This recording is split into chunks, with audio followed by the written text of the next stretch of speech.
من الشيطان الرجيم. بسم الله الرحمن الرحيم.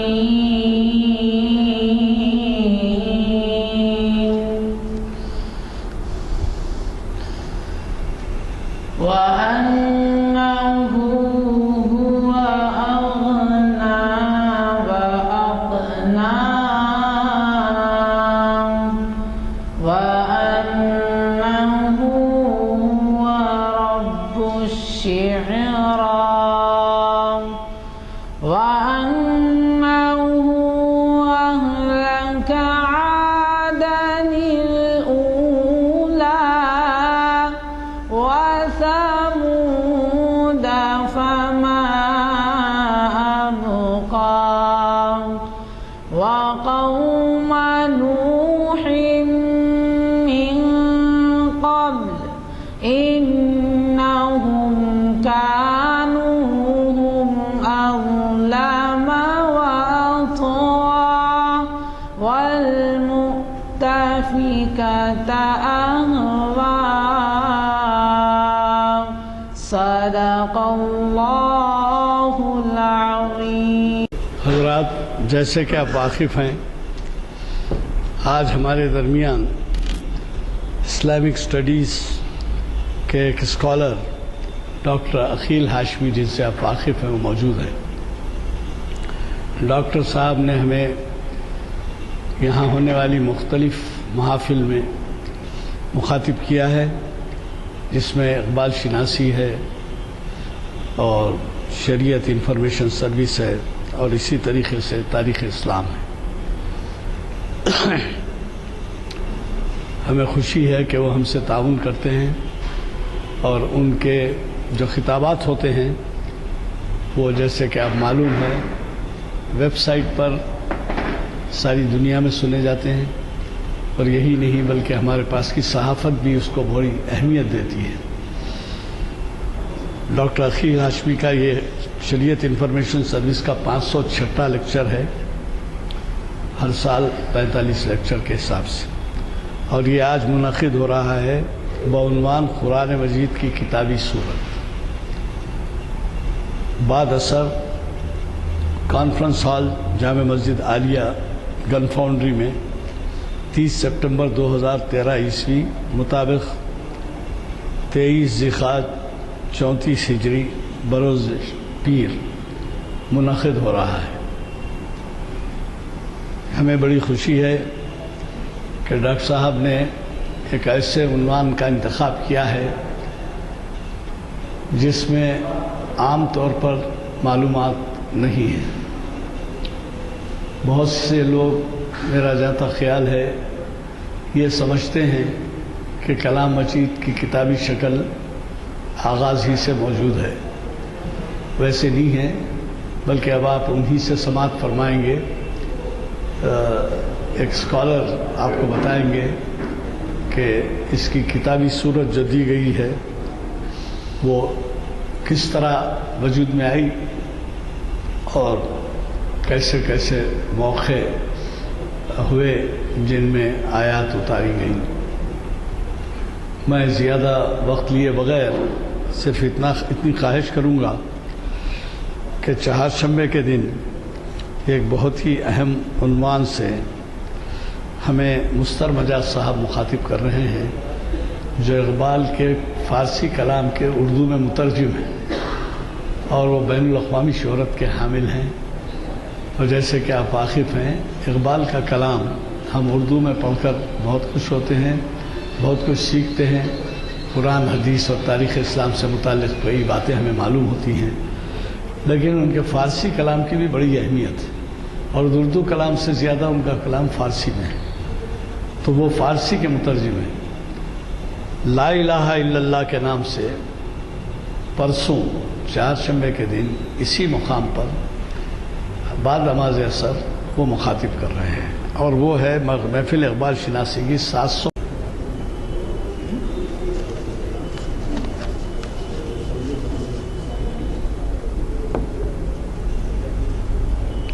الشیطان الرجیم بسم اللہ الرحمن الرحیم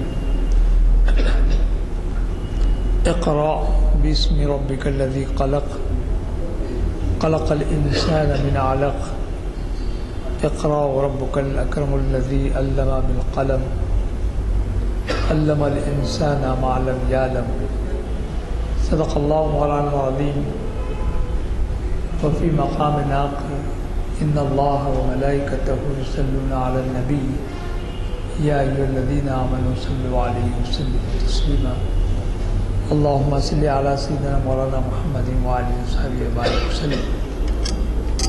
بزرگوں، دوستوں، شریعت انفارمیشن سروس کی 506 اس نشست میں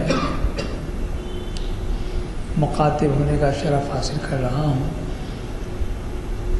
جیسا کہ آپ جانتے ہیں کہ عنوان ہے قرآن مجید کی کتابی صورت۔ ابھی جیسا کہ محترم غلام یزدانی صاحب نے بھی اس طرف اشارہ کیا کہ قرآن مجید کا نزول اجلال وحی کی صورت سے 23 سال کے عرصے میں رسول اکرم صلی اللہ علیہ وسلم پر ہوا ہے، نہ کہ وہ بندھی بندائی کتاب کی صورت سے نازل کیا گیا۔ ہم میں سے بہت سارے لوگ اس بات سے واقف نہیں ہیں کہ قرآن مجید بتدریج 23 سال میں رسول اکرم صلی اللہ علیہ وسلم کی ذات اقدس پر نازل کیا گیا۔ اتنے طویل عرصے میں جو کتاب ہمارے سامنے آئی وہ ہے کتاب مبین، جس کے بارے میں پروردگار نے قرآن مجید میں بارہا اور کئی مقامات پر کھلی آیات اس انداز سے پیش فرمائی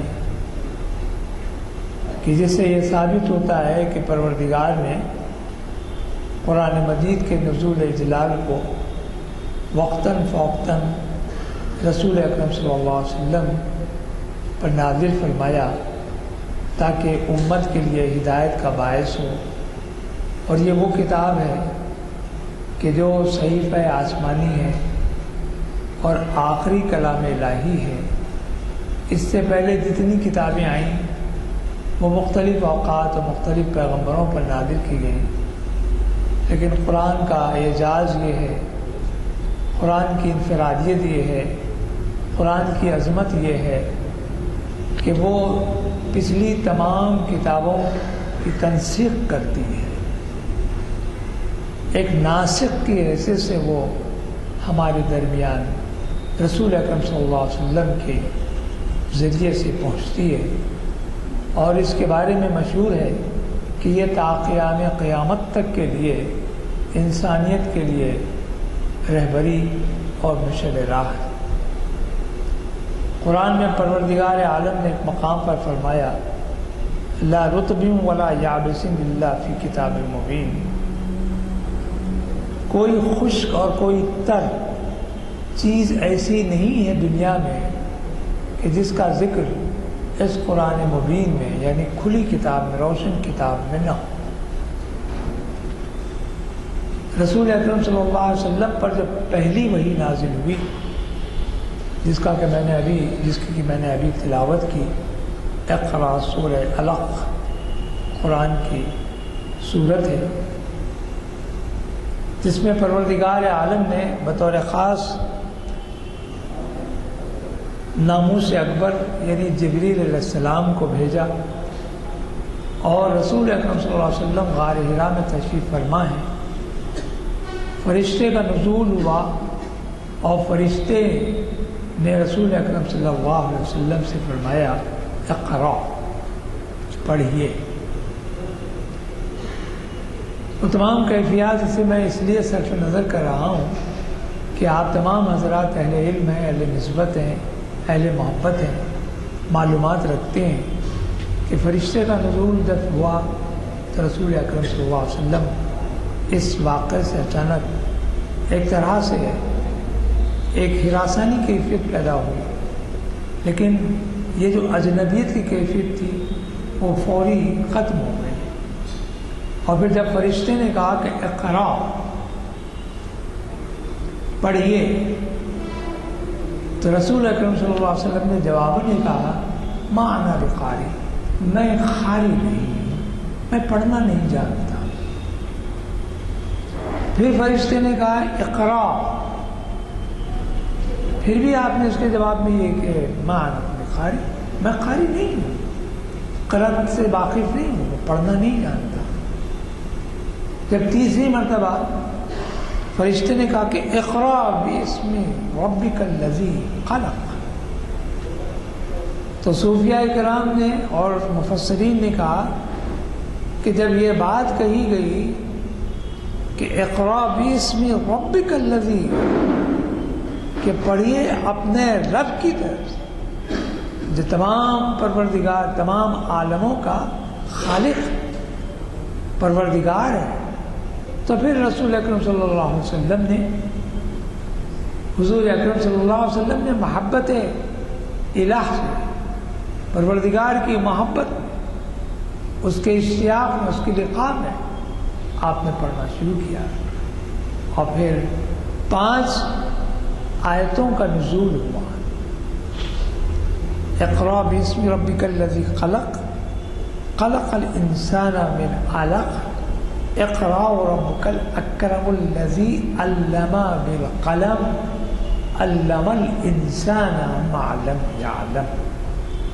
اب اس کے معنوں پر آپ غور کر لیں تو معلوم یہ ہوا کہ انسان جو نہیں جانتا تھا اس کو پروردگار نے آشکارا کیا ہے۔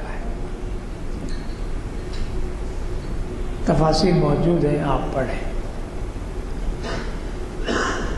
یہ جو عنوان ہے قرآن مجید کی کتابی صورت، یہ کتابی صورت کب آ رہی ہے یہ غور کرنا ہے۔ اس مرحلے پر جب کہ رسول اکرم صلی اللہ علیہ وسلم کی بعثت ہو رہی ہے، میں نے بارہا اس کی طرف اشارہ کیا ہے، ایک لفظ ہے میلاد اور ایک لفظ ہے بعثت، مبعوث کرنا۔ میلاد کے معنی پیدائش، رسول اکرم صلی اللہ علیہ وسلم کی ولادت مبارکہ ہے، اور بعثت مبعوث کرنا، مقرر کرنا، فرستادہ پروردگار کی طرف سے منتخب بندوں کو بحیثیت پیغمبر منتخب کیا جاتا ہے، ان کو بعثت سے نوازا جاتا ہے، ان کو عظمتیں دی جاتی ہیں، اور پروردگار اپنا مقرب جان کر ان پر اپنی وحی کا نزول بھی فرماتا ہے۔ تو 40 سال کی عمر شریف میں آپ کی بعثت، لیکن یہ 40 سال کا جو دور گزرا، اس سے ذرا سی میں آپ کی وضاحت یہ کروں گا کہ پروردگار عالم نے رسول اکرم صلی اللہ علیہ وسلم کو خطہ عرب میں جب پیدا فرمایا ہے تو وہ عرب کا علاقہ سارے عالموں میں، تمام دنیا میں نہایت بربریت کا ایک مظاہرہ کرنے والا علاقہ تھا۔ تہذیب و تمدن کا دور دور تک یہاں کوئی علاقہ یا کوئی تعلق نہیں تھا۔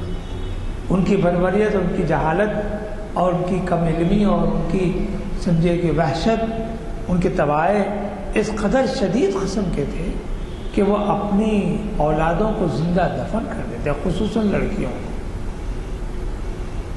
اور پڑھنے لکھنے کے معاملے میں تو تاریخ ہم کو یہ یاد دلاتی ہے کہ جب اسلام آیا، یعنی بعثت رسول اکرم صلی اللہ علیہ وسلم کا اعلان ہوا، رسول بنا کر آپ عوام الناس میں رسول بن کر جب آپ پہنچے، تو اس وقت عرب میں 7 اور 8 آدمیوں سے زیادہ پڑھنے لکھنے والوں سے، پڑھنے لکھنے سے واقفیت نہیں تھی، کوئی جانتی نہیں تھا پڑھنا لکھنا کیا ہے۔ ہاں، ان کے حافظ بڑے بلا کے تھے۔ حد یہ ہے کہ جہاں انسانوں کے شجرے ان لوگوں کو یاد تھے، وہاں وہ اپنے گھوڑوں کے شجرے، اونٹوں کے شجرے بھی یاد رکھتے تھے، اونٹوں کے نام رکھ دیے جاتے تھے، پھر ان کی اولادوں کا، ان کے باپ دادا، ان کی نسل کا جو ارتقاء ہوتا تھا اس کے ناموں کے ساتھ یاد رکھتے تھے۔ حافظہ کا یہ عالم تھا، لیکن لکھنا پڑھنا نہیں جانتے۔ صرف 7 یا 8 افراد کے بارے میں کہا جاتا ہے کہ وہ پڑھنا لکھنا جانتے تھے. رسول اکرم صلی اللہ علیہ وسلم کی ابتدائی جو زندگی ہے، بچپن ہے، لڑکپن ہے، جوانی ہے، شادی بیاہ کے مرحلوں سے جو آپ گزرے، اس وقت ایسی کوئی درسگاہ وہاں موجود نہیں تھی کہ جن کے آگے. اور پھر جو پروردگار نے آپ کو امی لقب کے نام سے بھی آپ کو یاد کیا جاتا ہے کہ امی کے معنی بعض لوگ اس کا جاہل، نعوذ باللہ، اس کا ترجمہ جہالت سے کرتے ہیں. امی کے معنی پڑھے لکھنے والے کے، نہ پڑھے لکھنے والے، یعنی پڑھا لکھا. کیسا پڑھا لکھا؟ جو استاد کے آگے ذہن و ادب طے کرے. کسی بزرگ نے کہا کہ سرکار تو پڑھنے نہیں پڑھانے آئے تھے، تو پڑھنے کی بات کہاں ہوئی؟ اور پھر رسول اکرم صلی اللہ علیہ وسلم کے معلم تو پروردگار ہیں. تو پھر سوال یہ ہے کہ یہاں پڑھنے لکھنے کی جب بات آئی، جب قرآن کا نزول ہوا، پہلی وحی کا نزول ہوا، تو آپ پہ ایک کپ کپی سی طاری ہوئی اور آپ وہاں سے اپنے گھر تشریف لائے. دولت قدرے میں پہنچ کر حضرت بی بی خدیجۃ الکبریٰ سے کہا کہ مجھے کچھ اڑا دو. ظلموں نہیں کہا کہ مجھے کچھ اڑا دو، مجھے کپ کپی. آپ کو اڑا دیا گیا. اور پھر بی بی خدیجۃ الکبریٰ نے آپ سے پوچھا کہ کیا معاملہ ہے؟ آپ نے کہا کہ ایک ناموس اکبر پروردگار کی طرف سے نازل ہوا اور اس نے ان 5 آیتوں کا مجھ پر اظہار کیا اور میں اس کو پڑھ کر آ رہا ہوں. اور اس سے مجھے ایک اس کی جبروت سے اس کی خشیت مجھ پر طاری کہ پروردگار کا کلام مجھ تک پہنچا ہے.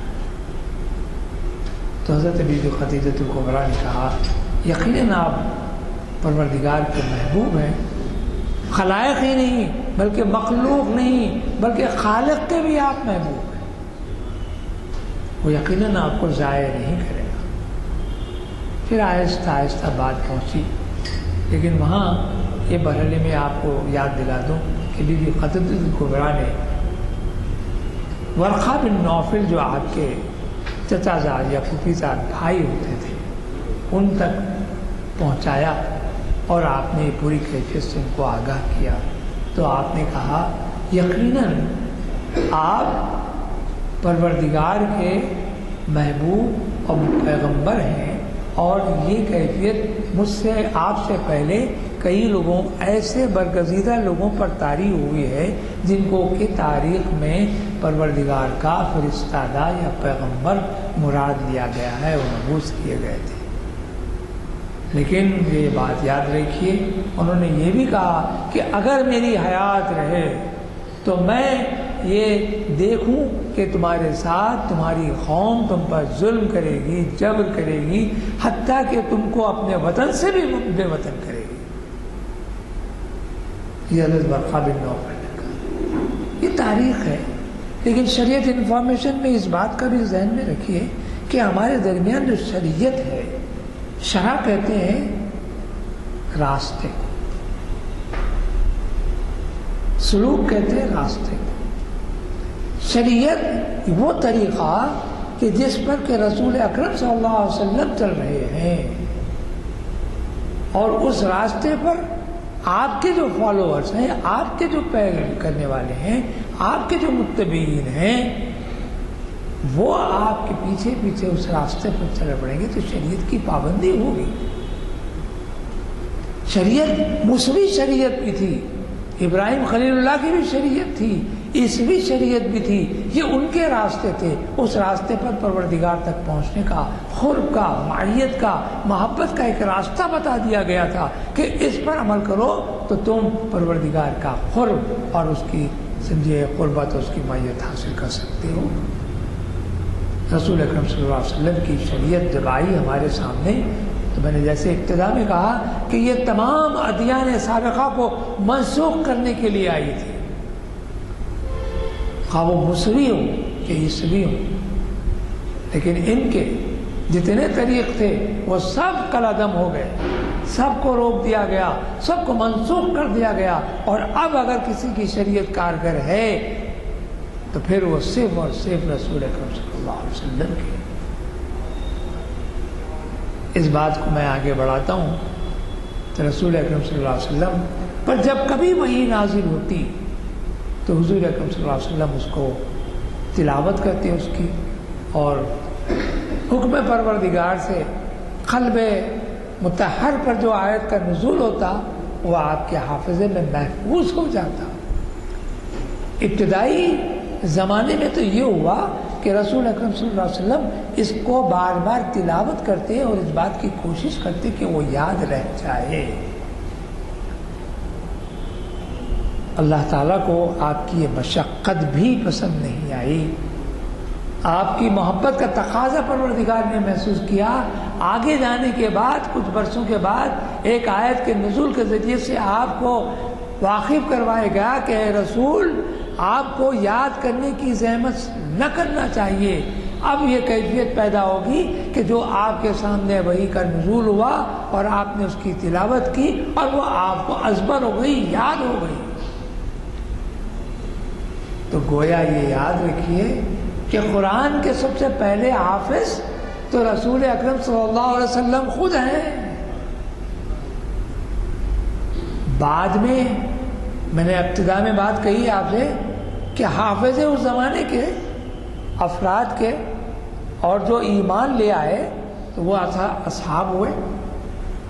دیکھیے صحابی ان کو کہتے ہیں کہ جنہوں نے رسول اکرم صلی اللہ علیہ وسلم کو ایمان کی حالت میں دیکھا، آپ پر ایمان لایا، خدا کی وحدانیت پر ایمان لایا، اس کی الوہیت پر ایمان لایا، آپ کی رسالت پر ایمان لایا، روز آخرت کے انعقاد پر ایمان لایا، اس کے فرشتوں پر، اس کے کتابوں پر، اس کے گزشتہ پیغمبروں پر ایمان لایا۔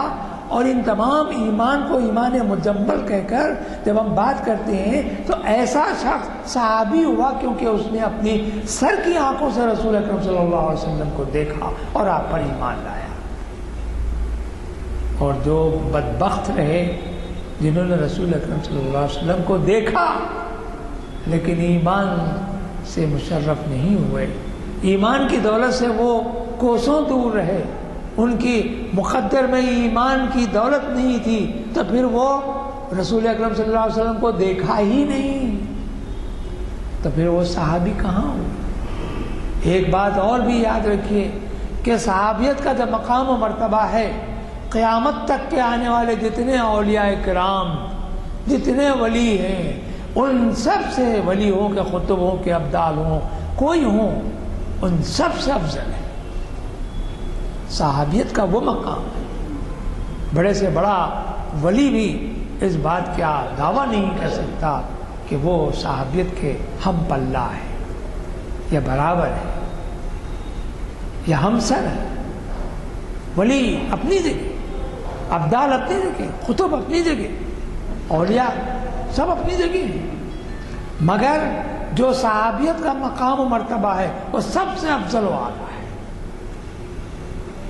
صحابی ایمان کی حالت میں جو آئے، ان کے سامنے قرآن پیش کیا گیا تو ابتدائی مسلمان 2-4 ہوئے، 8-10 ہوئے، اور یہ وہ ایک الگ عنوان ہے، الگ گفتگو ہے، الگ معاملہ ہے کہ کس نے کس مرحلے پر ایمان لانے کی سمجھے صحیح کی اور پروردگار نے ان کو قبول کیا۔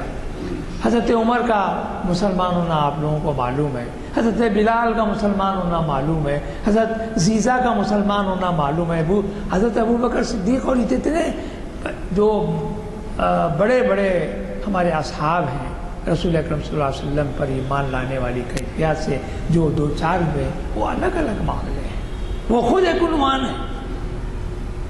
لیکن میں یہ بتانا چاہ رہا ہوں کہ جس وقت رسول اکرم صلی اللہ علیہ وسلم پر ایمان لایا گیا تو اس وقت جو بھی آیتیں آپ پر نازل ہوئی تھیں وہ آپ کو بتا دی جاتی تھیں، اور ان صحابی کا عالم یہ ہوتا تھا کہ وہ پڑھتے تھے اور حافظے کی بنیاد پر اور پروردگار کی نصرت سے وہ یاد ہو جاتا تھا۔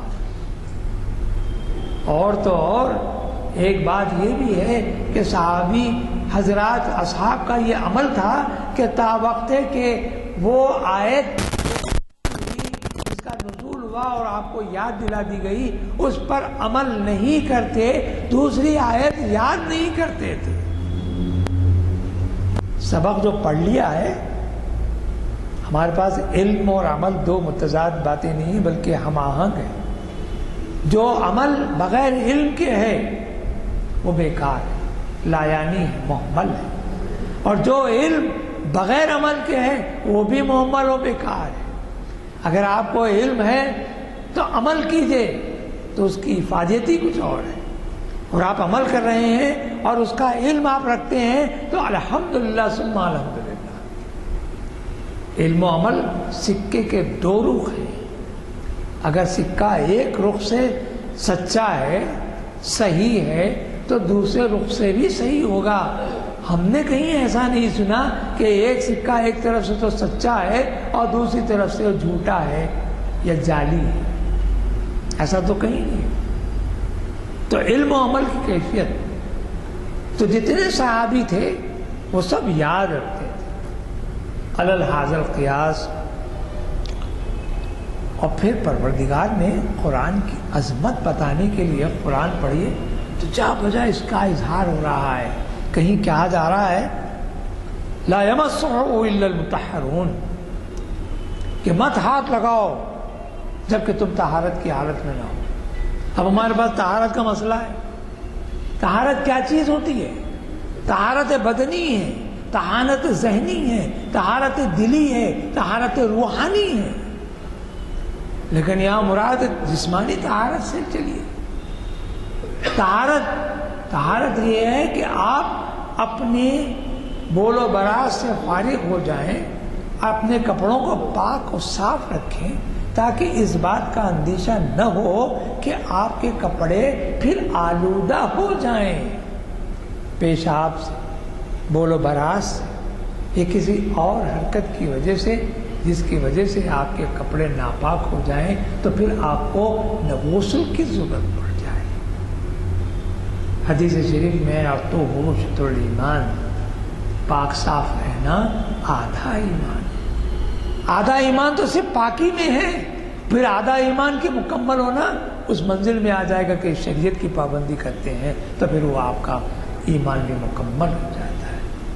تو قرآن کہ ہر جلد پر آپ دیکھیں گے آج جو ہمارے پاس کتابی صورت سے قرآن میں مل جاتی ہے اس پر لکھا ہوتا ہے لا یمسہ الا المطہرون، مت ہاتھ لگاؤ اگر تم طہارت کی حالت میں نہ ہو۔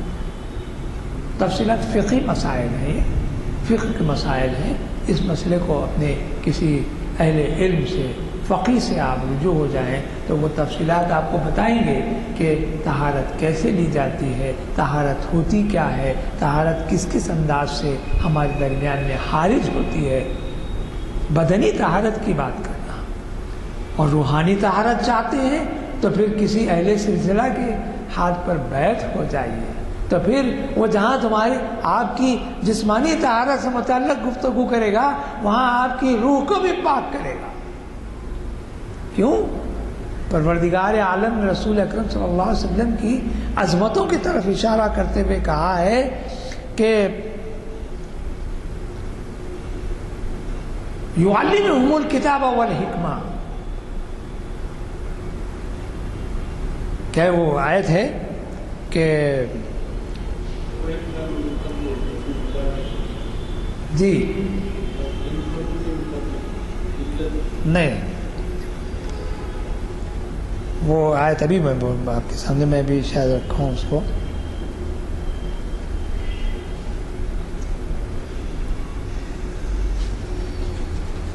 آگے آ جائے گی۔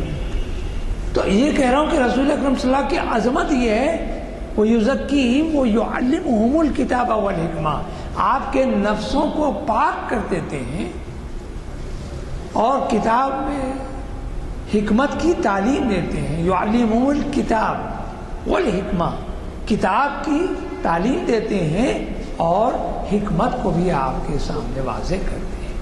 یہ آپ کی عظمت کی ایک دلیل ہے۔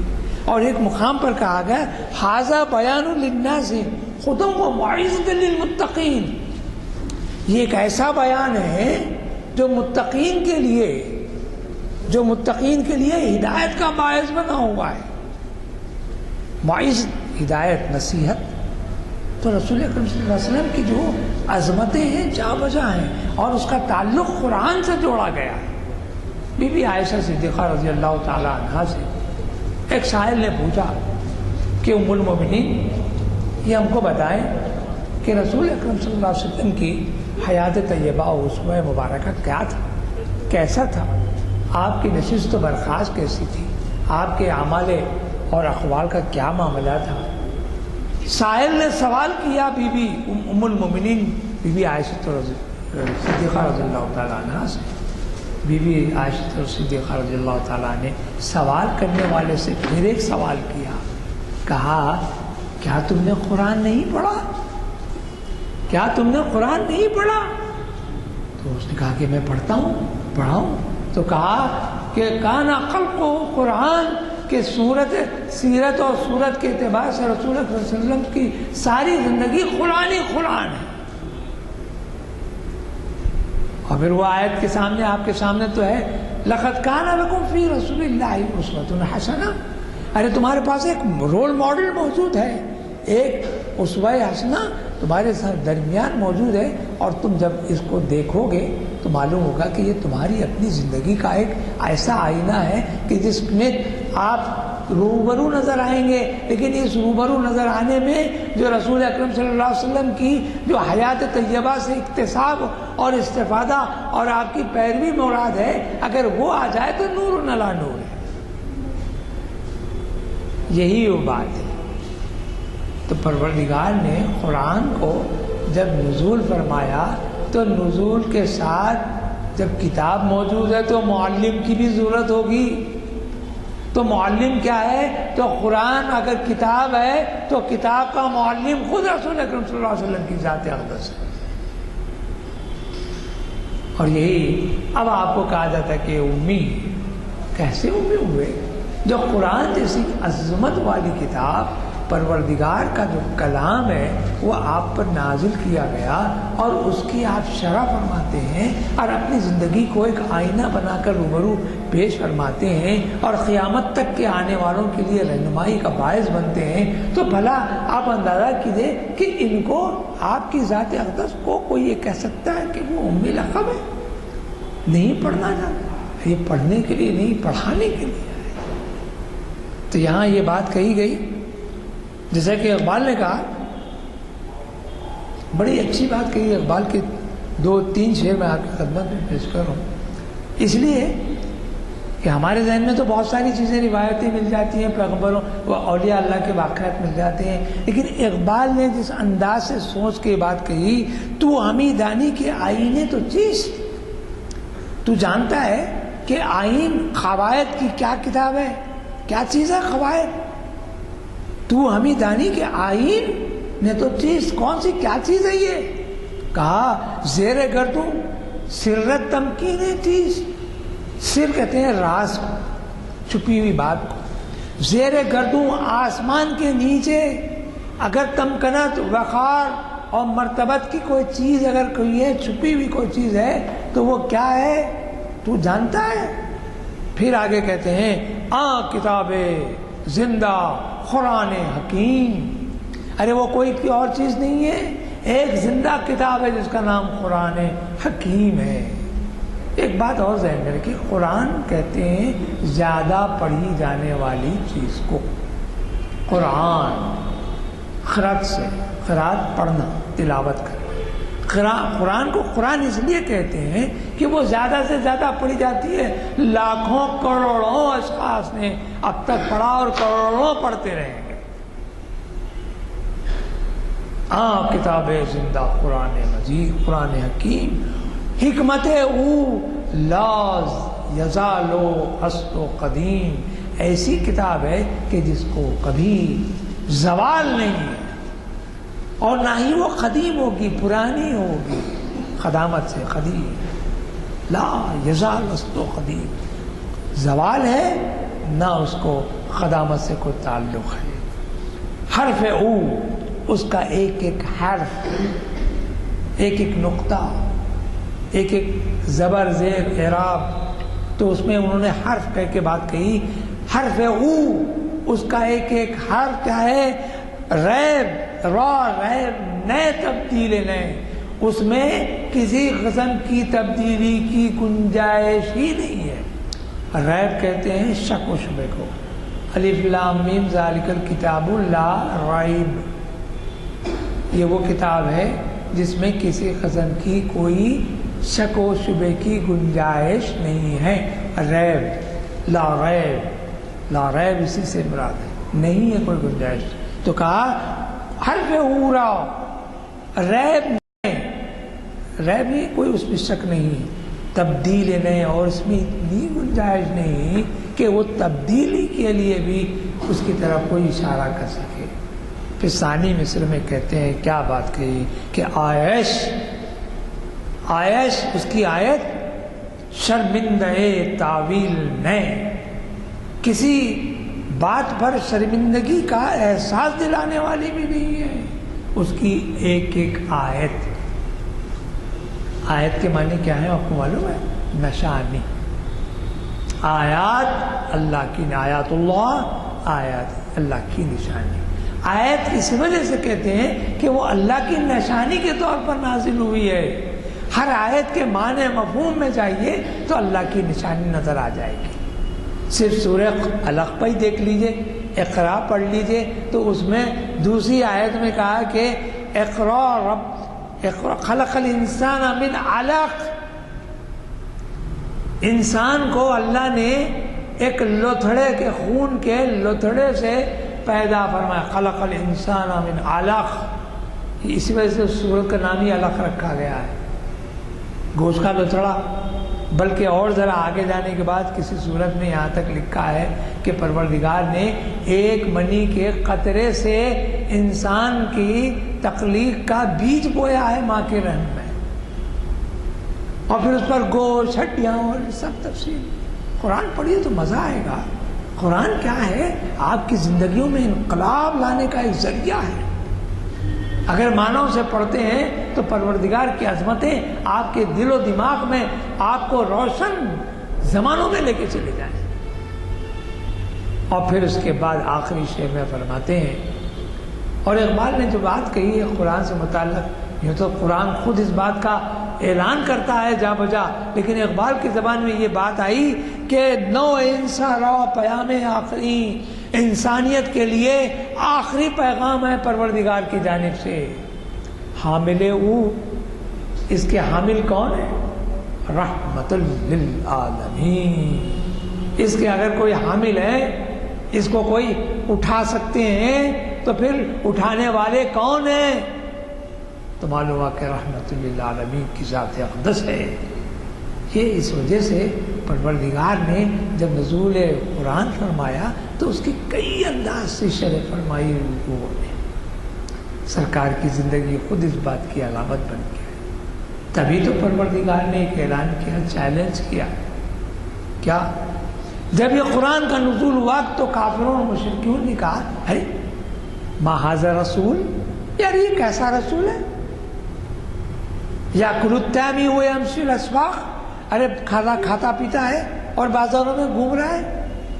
ہاں ما ھذا رسول، یہ کیسا رسول ہے؟ ارے ہم تو یہ چاہتے تھے کہ کوئی فرشتہ ہم پر نازل ہو اور وہ قرآن لے آئے اور کتابی صورت سے آئے اور ہم اس کو مان لیں کہ یہ خدا کا کلام ہے. پروردگار نے نہیں. پروردگار کی مشیت تو پروردگار ہی جانتا ہے. 23 سالہ دور میں قرآن کا نزول جو ہوا ہے اس پر لمحہ بہ لمحہ آپ پڑھتے جائیں، قدم بہ قدم آگے بڑھتے جائیں، سال بہ سال اس کی تفریق اور اس کی تشریح کرتے جائیں تو معلوم ہوا کہ زندگی آپ کی ایک آئینے کی طرح روشن اور تابناک نظر آئے گی. یہاں اسی طرف اشارہ ہے. پھر ایک مقام پر اللہ تعالیٰ نے یوں بھی فرمایا کہ اِنَّا نَزَّلْنَاهُ ذِكْرًا وَإِنَّا لَهُ لَحَافِظُونَ. ارے ہم نے اس کو نازل کیا ہے اور ہم ہی اس کی حفاظت کرنے والے ہیں. حفاظت کے بھی طریقے الگ الگ ہیں. حفاظت کرنے والے کو عام طور پر محافظ کہتے ہیں اور ذرا قرآن کے آیت کو حافظ کہتے ہیں. حافظ صاحب تشریف لا رہے ہیں، ان کے سینوں میں قرآن ہے اور یہ سب سے بڑے حافظ تو پروردگار کے محبوب بندے، آخری نبی آخر الزمان رحمت اللہ عالمین خاتم النبیین حضور اکرم صلی اللہ علیہ وسلم خود ہیں.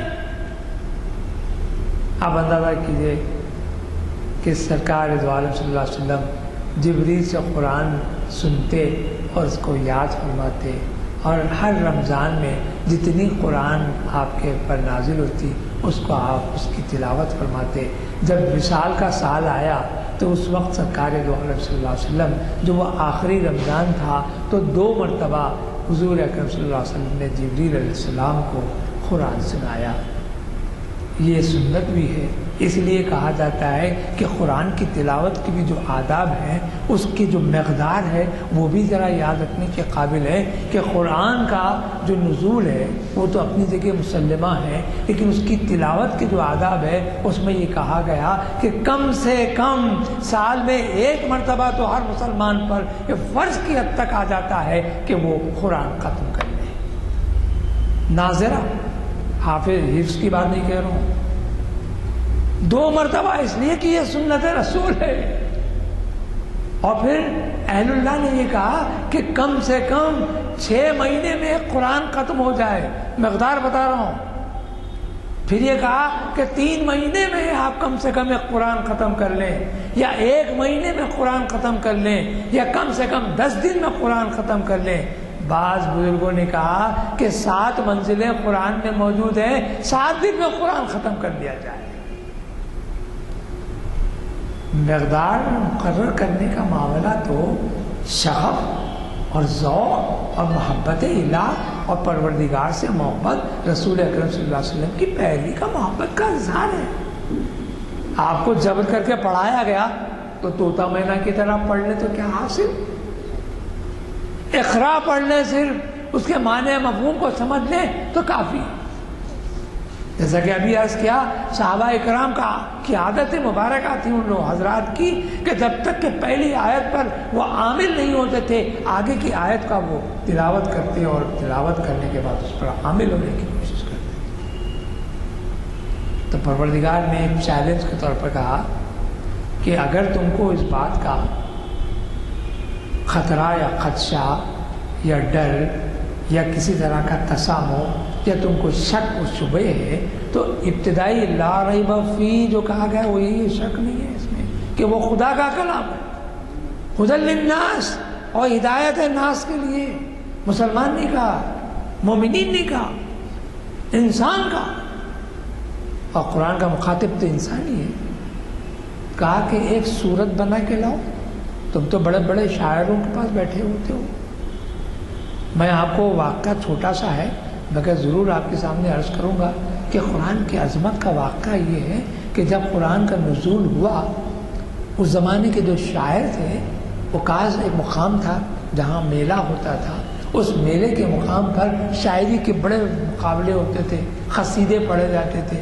جو قصیدہ سب سے اعلیٰ درجے کا ہوتا تھا اس قصیدے کو کعبۃ اللہ کی دیوار پر لٹکایا جاتا تھا۔ سبع معلقات آج بھی آپ کے پاس درس نظامی میں پڑھایا جاتا ہے، 7 قصیدے، بعضوں نے اس کو 13 قصیدے کہا ہے، مگر 7 قصیدے لٹکائے جاتے تھے ایک کے بعد دیگرے، اور سب سے اونچا، سب سے بلندی اور سب سے فراز مقام پر وہ بڑا قصیدہ یا اہم قصیدہ ہوتا تھا۔ رسول اکرم صلی اللہ علیہ وسلم پر جب قرآن کا نزول ہوا تو اس وقت کا جو شاعر اعظم تھا لبید ابن حارث اس کا نام، اس کا قصیدہ لٹکا ہوا تھا۔ حکایت ہے کہ رسول اکرم صلی اللہ علیہ وسلم نے فرمایا کہ جب انا اعطیناک الکوثر فصل لربک وانحر ان شانئک هو الابتر کی صورت نازل ہوئی۔ قرآن کی سب سے چھوٹی صورت ہے جس میں سے 3 آیت ہیں۔ ایک اور صورت بھی قل هو اللہ احد، اس میں بھی 3 آیت ہیں۔ تو کہا کہ اس کے 2 آیتوں کو قرآن کی ان 2 آیتوں کو کعبۃ اللہ کی دیوار پہ لٹکا دیا جائے۔ عربوں میں جہاں جہالت تھی، جہاں بہادری اور بربریت تھی، وہاں ان کے اندر ایک اچھے وصف بھی تھے، وہ بہادر بھی تھے اور وعدے کے اور اخلاق و آداب سے دور ہونے کے باوجود بھی اپنے وقار کو برقرار رکھنے کے لیے اس عظمت کو مانتے بھی تھے جس کی عظمت برقرار ہو جائے۔ چنانچہ جب انا اعطیناک الکوثر فصل لربک وانحر لکھ کر لٹکایا گیا تو لبید کا گزر ہوا۔ لبید بن حارث نے اچانک دیکھا کہ بھئی ایک 8ویں چیز بھی اس پر لگی ہوئی ہے کعبۃ اللہ کے پردے پر. اس نے کہا کہ یہ کہاں ہے؟ بڑے غور سے پڑھا اس نے. شاعر تھا، شاعر اعظم تھا اس وقت کا، بڑا قابل. بعد کو وہ مسلمان بھی ہوئے، فتح مکہ کے بعد وہ مسلمان ہوئے، بلکہ شاید اور بعد کو حجت الوداع کے بعد شاید مسلمان ہوئے. تو بہت غور کرنے کے بعد انہوں نے محسوس کیا ارے یہ تو نہ شاعری ہے اور نہ ہی کوئی، مگر ایک عظمت والی بات تو ہے اس کے اندر. احساس شرمندگی ہوا اور فوری آپ نے کیا کیا؟ اپنا قصیدہ اتار لیا. ہونا چاہیے ساتھ. اس نے کہا کہ میں اتنا بڑا شاعر ہونے کے باوجود اپنی کمتری کا احساس مجھے ہے کہ اتنا اعلیٰ درجے کا یہ کلام ہے. فوری ان کی زبان سے نکلا کہ ما ھذا کلام البشر، یہ کسی انسان کا کلام معلوم نہیں ہوتا.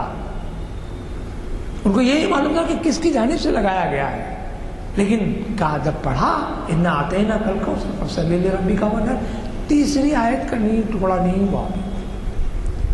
کہا کہ ما ھذا کلام البشر کہہ کے اپنا قصیدہ اتار لیا. دوسرے شاعروں کو جب اطلاع ملی، کہا کہ لبید بن حارث نے اپنا قصیدہ اتار لیا اور ایک نئی چیز وہاں آویزاں ہیں لٹکائی گئی ہے. لوگ پہنچے دوسرے شاعر، ان کو بھی شرمندگی ہوئی کہ بھئی شاعر اعظم نے اپنا قصیدہ اتار لیا اس کے جواب میں، تو پھر ہماری کیا حیثیت رہے گی؟ انہوں نے بھی ایک بعد دیگرے تمام قصائد اتر گئے. حکایت میں ہے کہ جب تمام قصیدے اتر گئے تو پروردگار کے محبوب حضور اکرم صلی اللہ علیہ وسلم کے اشارے سے آپ نے اس کو مکمل کر دیا. عموماً شاعری میں 4 مصرے ہوتے ہیں جس کو قطع کہتے ہیں، رباعی کہتے ہیں، مربع کہتے ہیں، لیکن یہاں تو معاملہ ہی 3 آیتوں میں بات ختم ہو گئی. انا اعطیناک الکوثر فصلی لربک وانحر ان شانئک ھو الابتر. اور یہ ایسی مکمل آیت ہے، اتنی مکمل صورت ہے کہ اس کے معنی اور مفہوم کو تو لوگوں نے اتنی مفسرانہ انداز میں اس کی کتابیں لکھ دی اس پر سورہ کوثر پر. یہ شان پروردگار کے محبوب کا جب کلام سامنے آ رہا ہے تو کس کا کلام ہے؟ تو معلوم ہے کہ پروردگار کا ہی کلام ہے بزبان محمد صلی اللہ علیہ وسلم. یہاں چیلنج ہوا کہ ایک سورت تو کیا ایک آیت بھی اگر آپ بنا سکو تو بنا لو، لیکن وہ وقت، آج کا وقت اور قیامت تک کے آنے کا والے کا وقت گواہ رہے گا کہ پروردگار کے کلام کے مماثل تو کیا اس کے ایک زیر زبر کے بارے میں بھی کوئی ہمت یا اس کی جرات نہیں کر سکتا اور اس کے مماثل کوئی نہیں بنا سکتا. عزیز، یہ خود زندہ معجزہ ہے قرآن کا. ایک مقام پر پروردگار نے کہا کہ قرآن کا نزول ہو رہا ہے، کیسا ہو رہا ہے؟ یہ قرآن کیا مقام رکھتا ہے، کیا مرتبت اور کیا عظمت والا ہے. سورہ حشر کی آخری آیتیں ہیں کہ لو انزلنا هذا القرآن على جبل لرأيته خاشعا متصدعا من خشية الله وتلك الأمثال نضربها للناس لعلهم يتفكرون. لو انزلنا هذا القرآن، کہ اگر ہم اس قرآن کو علی جبل، قرآن اگر پہاڑ پر ہم نازل کرتے تو کیا ہوتا تھا پتہ ہے؟ لو انزلنا هذا القرآن على جبل لرأيته خاشعا، اس کی ہیبت سے، پروردگار کے کلام کی خشیت سے وہ ریزہ ریزہ ہو جاتا، ریزہ ریزہ ہو جاتا. لیکن ذرا غور فرمائیے، قلب انسانی اور وہ بھی قلب محمد رسول اللہ صلی اللہ علیہ وسلم اس کا متحمل ہوا، قرآن کا نازل ہوا. سرکار کے سینے کو محبت الوحی کہا جاتا ہے.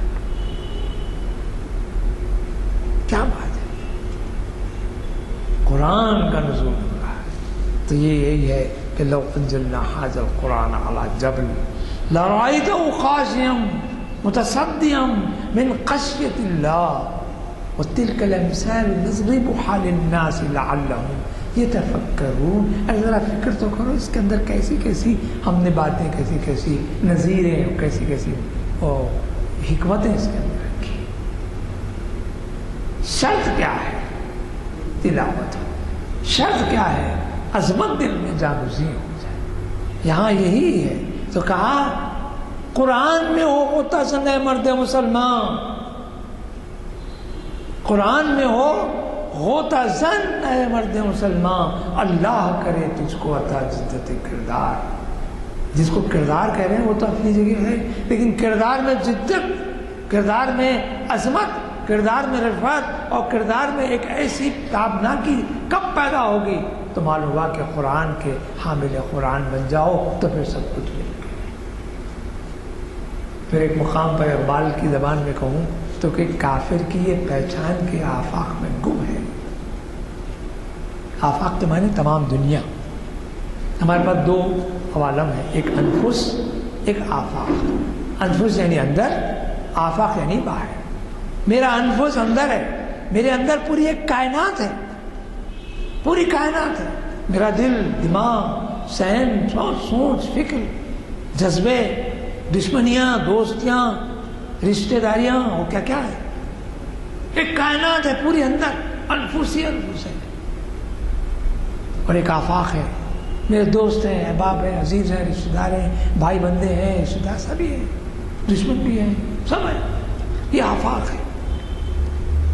کہنے والے نے کہا کہ آفاق سے بہتر ہے کہ انفس کی خبر لے،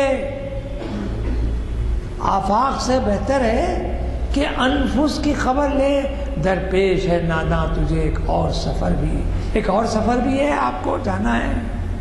اس کے لیے کیا ضروری ہے؟ آفاق کا سامان زمانہ بٹورنا نہیں ہے، یہ تمام سامان توشے ٹکڑے رکھنے کی ضرورت نہیں ہے۔ انفس پر نظر ڈالو کہ تمہارا نفس کتنا ہے، کس کا پابند ہے، کہاں تک کا تمہارے خدا کی بندگی میں تمہارا نفس اپنے آپ کو مصروف رکھتا ہے۔ بندہ کے معنی غلام ہے نا، بندے کے معنی غلام، عبد کے معنی بندہ، بندے کے معنی غلام۔ کس کے غلام ہے؟ عبداللہ، اللہ کے غلام، اللہ کے غلام ہے۔ تو غلام کا کام کیا ہے؟ آقا کی اطاعت کرنا، آقا کی تابعداری کرنا، آقا جو حکم دے اس کی پابندی کرنا۔ اگر اس سے سرے منہ بھی اگر اختلاف کرتا ہے تو آقا اس کو سزا دے گا، یقیناً دے گا، کیونکہ اس کے حکم کی پابندی نہیں ہو رہی۔ اور جب اس کے حکم کی پابندی ہو رہی ہے تو خوشی اور مسرت سے آقا انعام سے بھی سرفراز کرے گا۔ تو سوال یہ ہے کہ بندگی کا حق ادا کرنا ہے تو یہ آپ پر لازم ہے کہ پیروی اس کی کریں کہ جس کے لیے آپ کو متبعین کے لیے بھیجا گیا ہے۔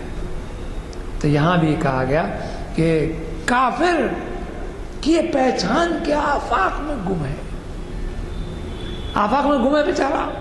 یہ لینا وہ لینا، یہ کرنا وہ کرنا، عظمتوں کا یہ مل جائے تو اچھا، وہ مل جائے تو اچھا ہے، ہزاروں خواہشیں ایسی کہ ہر خواہش پہ دم نکلے اور سب ہو جائے، لیکن اگر فکر نہیں کرتا تو اپنے آپ کی فکر نہیں کرتا۔ تو اقبال کہتے ہیں کہ کافر کی یہ پہچان کے آفاق میں گم ہے اور مومن کی یہ پہچان کے گم اس میں ہے آفاق۔ اس کے نفس کے اندر پورا آفاق ہی آفاق ہے، لیکن وہ چونکہ اپنے نفس پر نگران کی حیثیت رکھتا ہے، نگرانی کرتا ہے اپنے نفس کی کہ وہ کہاں جا رہا ہے، کب کر رہا ہے، کیا کر رہا ہے، تو پھر مومن کی شان ہی الگ ہو جاتی ہے۔ میں آپ کو بتا رہا ہوں کہ کتابی صورت کیا ہوگی۔ تو حضرت رسول اکرم صلی اللہ علیہ وسلم کی حیات طیبہ کے جو 23 سالہ دور رسالت کا تھا وہ جب گزرا، آپ کا وصال مبارک ہوا، تو آپ کے بعد متفقہ طور پر، اور وہ تفصیلات آپ واقف ہیں کہ حضرت ابو بکر صدیق رضی اللہ تعالی عنہ کو خلافت راشدہ کے پہلے خلیفہ اول کے حیثیت سے آپ کو جانشین رسول قرار دیا گیا۔ اس وقت تک جتنے حافظین تھے، جتنے حضرات تھے، ان سب کو تو حفظ ہے ہی قرآن، لیکن جو لوگ کم پڑھے لکھے تھے، ظاہر ہے کہ پڑھے لکھے تھے ہی نہیں، تو ان کو یاد دلانے کی غرض سے جو لکھنا جانتے تھے، جو پڑھنا جانتے تھے، انہوں نے اونٹ کی ہڈیوں پر قرآن کی آیات کو لکھا، پتوں پر اور کھالوں پر، چمڑے کی کھالوں پر قرآن لکھ کر دور دراز علاقوں پر جو مسلمان ہوتے تھے ان تک پہنچایا اور ان کو پڑھنے پر آمادہ کیا، ان کو یاد دلانے کی کوشش کی۔ جب وہ یاد کرتے تو دوسرے تک پہنچتی تھی بات، دوسرے سے تیسرے تک، تو ان کا ذریعہ یہ تھا۔ لیکن ہر جگہ آیتیں الگ الگ، صورتیں الگ الگ، جن کو جو چیز ملی وہ سب اپنی اپنی جگہ یاد کر رہے ہیں۔ جنگ یمامہ ہوئی حضرت ابوبکر صدیق کے زمانے میں، ابتدائی زمانے میں۔ اس زمانے میں بھی مدعیان نبوت، جھوٹے نبی دعوے دار کھڑے ہوئے۔ حضرت ابوبکر صدیق نے ان کے ساتھ کافی جنگ کی۔ ایک موقع جب جنگ یمامہ جو ہوا تو اس میں کوئی 70 سے زیادہ صحابی جو حافظ تھے، حفاظ تھے، حفاظ کرام جو 70 سے زیادہ کی تعداد میں تھے، وہ شہید ہو گئے۔ لمحہ فکر کی بات ہے، حضرت ابوبکر صدیق نے حضرت عمر سے مشورہ کیا کہ کیا کیا جائے کہ قرآن کے حافظین جتنے تھے وہ شہید ہو گئے، خدا کی راہ میں وہ شہید ہو گئے۔ اب یہ جو تبلیغ اور تشریح اور اس کی تفصیل کا واقعہ وقت ہے، اس میں کیا کیا جائے؟ تو حضرت عمر فاروق رضی اللہ تعالیٰ عنہ نے حضرت ابوبکر صدیق سے کہا کہ آپ کو جو یاد ہے وہ آپ اپنی جگہ محفوظ کر لیں، مجھے جو یاد ہے میں وہ آپ تک پہنچاتا ہوں۔ ان کو جو یاد ہے، جتنے صحابہ کرام کو جو چیدہ قرآن کو یاد رکھے ہوئے تھے اور کسی کو مکمل طور پر قرآن یاد، خود حافظ حضرت ابوبکر صدیق بھی حافظ قرآن تھے۔ دیکھیے غور کیجیے، حفظ کا معاملہ معمولی چیز نہیں ہوتی۔ آپ نے اپنے طور پر ان تمام جو چیدہ مختلف مقامات اور مختلف چیزوں پر، کھالوں پر، ہڈیوں پر جو لکھا ہوا تھا، ان سب کو ایک جگہ کیا۔ ہاں، ایک بات اور بھی آپ لوگوں کے ذہن میں ضرور رکھنا چاہتا ہوں۔ اکثر لوگ مجھ سے پوچھتے ہیں کہ قرآن کی جو ترتیب ہوئی ہے، سورہ بقرہ پہلے ہے، پھر اس کے بعد سورہ آل عمران ہے، پھر اس کے بعد سورہ نساء ہے، اور پھر فلاں، اس کے بعد 114 صورتوں کا جو ترتیب بار جو ہمارے پاس قرآن میں داخلہ ہے، آخر یہ کیسے ہوا؟ تو یہ یاد رکھیے، یہ بھی پروردگار نے وحی کے ذریعے سے سرکار دو عالم صلی اللہ علیہ وسلم کو مطلع فرمایا، اور آپ نے جس صورت کو جہاں رکھنا مناسب سمجھا، پروردگار کی ہدایت پر، وحی کے نزول کے ذریعے سے، آپ وحی کی ہدایت کی بنیاد پر آپ کو دیکھیے یہ ترتیب جو قرآن کی آج ہمارے سامنے ہے، وہ رسول اکرم صلی اللہ علیہ وسلم ہی کی تفویض کردہ ہے، مقرر کردہ ہے۔ سورہ الف لام میم، الف یعنی سورہ بقرہ سے ناس تک جتنی 114 صورتیں ہیں، ان کی ترتیب پوری کی پوری رسول اکرم صلی اللہ علیہ وسلم کی عطا کردہ ہے، اس میں کوئی دو رائے نہیں۔ یہ ہمارا ایمان ہے۔ اہل فکر اور اہل سلسلہ جتنے لوگ ہیں، جتنے اہل تحقیق ہیں، یہ سب اس بات پر متفق ہیں کہ یہ تمام چیزیں۔ اب اس کے بعد اعراب کا مسئلہ اور ہے، اعراب کب آئے وہ آپ کو بعد میں معلوم، لیکن حضرت ابوبکر صدیق نے جب تمام کو ایک جگہ کیا اور آپ کا وصال ہو گیا، حضرت عمر کا جب زمانہ آیا تو حضرت عمر کے زمانے میں جو فتوحات ہوئی، ایران فتح ہو گیا، مصر فتح ہو گیا، دور دراز علاقوں میں اسلام پھیلنے لگا، تو قرآن بھی جانے لگا۔ قرآن دراصل شریعت محمدی ہے، ایک آئین ہے، ایک دستور خداوندی ہے، آسمانی صحیفہ ہے، پروردگار کا کلام ہے، اور ایمان کا اصل ہے، تو اس سے انکار ممکن نہیں۔ تو پھر یہ قرآن بھی پہنچنے لگا، اور قرآن کو پہنچنے میں اب مختلف انداز سے یہی چیزیں پہنچنے لگی، لیکن اب مختلف لوگ مختلف انداز سے پڑھ رہے ہیں، ڈائلیکٹ جسے کہتے ہیں، لہجہ جسے کہتے ہیں، ایک قریشی لہجہ ہوتا ہے، ایک دکنی لہجہ ہوتا ہے، ایک ہندوستانی لہجہ ہوتا ہے، ایک عرب کا لہجہ، ایک سوڈانی لہجہ، مختلف ڈائلیکٹ سے لوگ پڑھا کرتے تھے، حتیٰ کہ حضرت عمر کا زمانہ بھی گزر گیا، دور دراز علاقوں میں اسلام پھیل گیا، اب ضرورت اس بات کی محسوس کی جانے لگی کہ قرآن ایک انداز سے سامنے آئے۔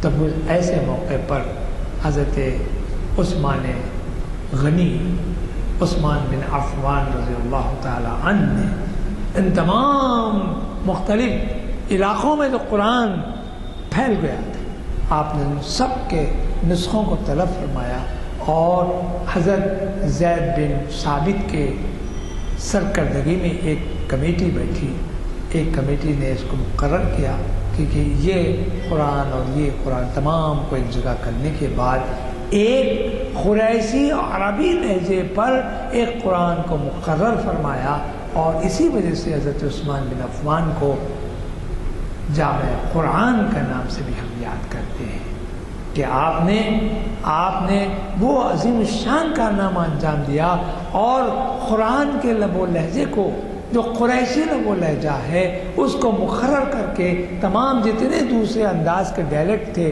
ان سب کو آپ نے روک دیا، اور کہا کہ اب قرآن جو پڑھا جا رہا ہے جائے گا اسی انداز سے پڑھا جائے گا۔ چنانچہ اس دن سے قیامت تک جو قرآن پڑھا جائے گا وہ حضرت عثمان غنی رضی اللہ تعالی عنہ کا ایک مقرر کردہ لب و لہجہ جو قریشی لہجہ ہے اس پر ہم پڑھتے ہیں، اور یہی جامع قرآن کے نام سے ہم کو قرآن ملتا ہے۔ اس وقت یہ کتابی صورت سے ہمارے سامنے یہ آسمانی صحیفہ سامنے آیا، اور پھر جیسے جیسے زمانہ گزرتا گیا، جب کاغذ کی ایجاد ہو گئی تو پھر کاغذ کی ایجاد کی بنیاد پر لوگ اس کو لکھنے لگے، کتابت کرنے لگے۔ کتابت سے کتاب ہوتا ہے، لکھا گیا، اور دور دراز علاقوں پر حضرت عثمان غنی نے اپنے پاس کے جو قرآن تھی اس کے نقل کرا کے ہر گورنر کو اس زمانے کے جو علاقے مسلمانوں کے زیر انتظام تھے ان تک پہنچایا، اور پابند کیا ان کو کہ اس قرآن کے ذریعے سے ہی تمام دوسرے قرآن کی نقل کر کے لوگوں میں عام کیے جائیں۔ یہ اصل کتاب کا منشا مفہوم ہے کہ قرآن مجید کو کتابی صورت دینے کا انداز کیا ہوا۔ حالانکہ دیکھا جائے تو قرآن کو کتابی صورت سے پروردگار نے نازل نہیں فرمایا، لیکن کتاب کہہ کے ام الکتاب کہا گیا، کتابوں کی ماں کہا گیا۔ وصلی اللہ تعالی علی خیر خلقہ محمد و علیہ وسلم۔